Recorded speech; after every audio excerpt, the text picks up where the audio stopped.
store the data that people were required to bring to the DMVs to get their Real ID licenses. Then, shortly before the pandemic, we were supposed to start enforcing Real ID. Of course, then there's the pandemic, and so we delayed that until after the pandemic, and that time for enforcement is exactly 1 month away. 1 month away. So secure driver's licenses and identification documents are a vital component of our national security framework. Real ID is a coordinated effort by the federal government to improve the reliability and accuracy of driver's licenses and as well identification cards. The improvements are intended to inhibit terrorists' ability to evade detection by using fraudulent identification, as what happened on 9/11. The Department of Homeland Security and the Transportation Security Administration are both committed to enforcing the Real ID Act.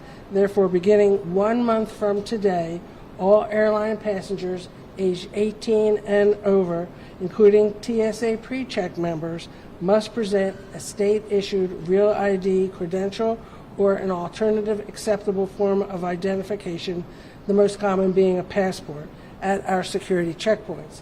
Now, our website, TSA.gov, has a whole list of other acceptable forms of identification that you can go to and you can check to see if you have an alternative acceptable form if you do not have your Real ID. Of course, again, you keep that Real ID driver's license in your wallet so you have it at all times, and it's not always intuitive that, maybe you're flying from Washington, D.C., maybe you're flying from Richmond, Virginia to another domestic airport, and, you don't have your Real ID license, you have to bring something else, such as your passport. You don't typically have your passport in your wallet, so it's something else you're going to have to think about before you fly. So how do you get your Real ID? Virginia residents have the option of getting a Real ID license, or they can get a standard license that is not Real ID compliant, and we'll hear more about that in a bit. I want to stress that, again, we will be beginning enforcement of Real ID in a way that, that considers the potential impact to travelers and the impact to airports during implementation. Why? Because we know that long lines and delays not only impact airline schedules and increase cancellations and, of course, are inconvenient to travelers, but they do that could also increase possible security risks and escalate any possible physical and verbal abuse of our TSA officers. What's important to be aware of is that travelers traveling without a Real ID, compliant ID, or another acceptable form of identification should be prepared to experience some delay at the TSA security checkpoints that will potentially impact their travel. Bottom line is that it's best to get your Real ID sooner rather than later so you don't risk missing your flight. I want to go back and just hit again on some of the common alternative forms of identification that you can use if you don't have a Real ID license. That includes passports, a global entry card, or any other Department of Homeland Security trusted traveler program identification, such as Nexus, Sentry, and FAST, a permanent resident card, a foreign government issued passport, among others. Again, our website, TSA.gov, lists the other acceptable forms of identification you can use at the checkpoint. We anticipate a significant number of travelers will be applying for Real ID as this deadline is fast approaching. We are really down to the wire with 1 month left to go. And you know what? Travel like a pro. By that I mean get your Real ID and you'll be traveling like a pro. And it'll save you lots of time and hassle. This is why we encourage everyone who travels or anticipates traveling after May 7th of this year to get their Real ID now. To wrap up, basically, Real ID is intended to improve the reliability and accuracy of driver's licenses and identification cards while inhibiting the ability of those who want to cause harm or want to defraud the system from being able to do so. The enforcement date, again, May 7th, mark that in your calendar, failure to comply will result in delays and additional screening, which could lead passengers to miss their flights. Any additional information will be posted on our website at www.tsa.gov. I've got my real ID. Do you? All right.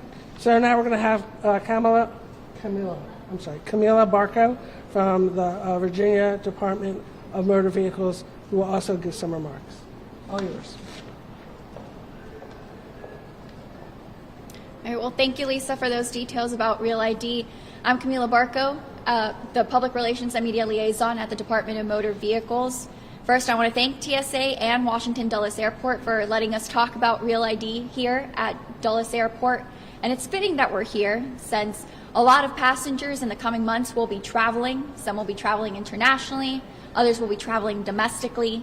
For those planning a domestic flight this summer, whether they're going to Arizona, New York, California, or anywhere in the U.S., you will need a Real ID compliance driver's license, or like Lisa said, another federally accepted document like a U.S. passport to board a flight starting May 7, 2025.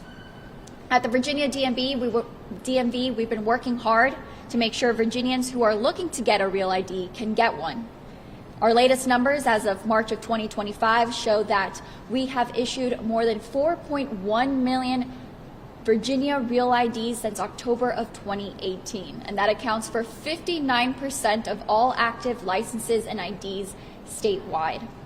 In March of 2025, we issued more than 104,000 Virginia Real IDs. To meet the growing demand, we've expanded our resources and have been offering additional opportunities for those who are looking to get a Real ID. For example, we've hosted what we call Real ID appointment-only events, where we extend our Saturday hours at certain customer service centers. We've hosted them at Tyson's Corner, Hampton, and Virginia Beach customer service centers. This Saturday, we'll be hosting another Real ID appointment-only event at the Chesterfield DMV from 2 to 6 p.m. And as of this morning, there are appointments available for that event. Our DMV Connect service team, they're our mobile service team.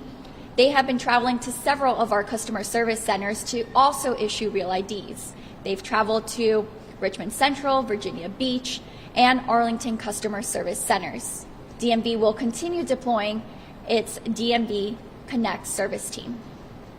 Our agency has 76 customer service centers across the state. Appointment availability depends on the location, but appointments are available for those who are looking to get a Real ID. While the demand for Real IDs has been high, our team has been providing great service. In March of 2025, the statewide average wait time was 16.2 minutes. So if you plan to go to the DMV to get a Real ID, there's a few things to know. Start your application online. I recently got my Virginia Real ID about 2 months ago, and I started the application online, which was very helpful, as the application will walk you through what documents you need to have in hand before you go to the DMV. Also, if your name is not the same on your birth certificate, please pay careful attention to the original documents required to prove your legal name change. Also, schedule an appointment for faster service. Those who had an appointment, the average wait time was 8.4 minutes. And also remember the cost. There is a one-time $10 fee for a Real ID, in addition to the cost of a driver's license or ID that you're looking for. Real ID is a choice in Virginia, and we have a page on our website dedicated to Real ID where you can find information and also learn whether a Real ID is the right choice for you. We encourage our customers to plan ahead, and whether you're looking to get a Real ID this month, May, June, July, the Virginia DMV will continue to serve you. Thank you.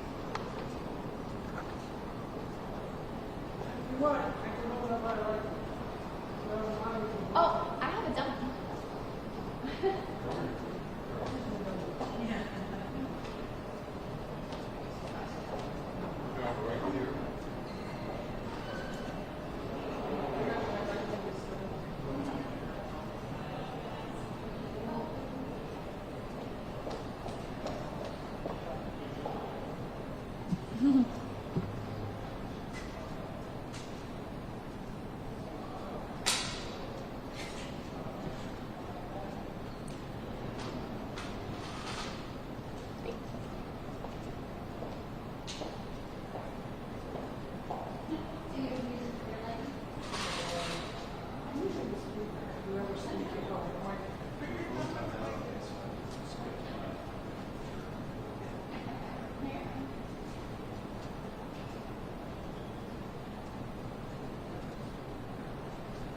if they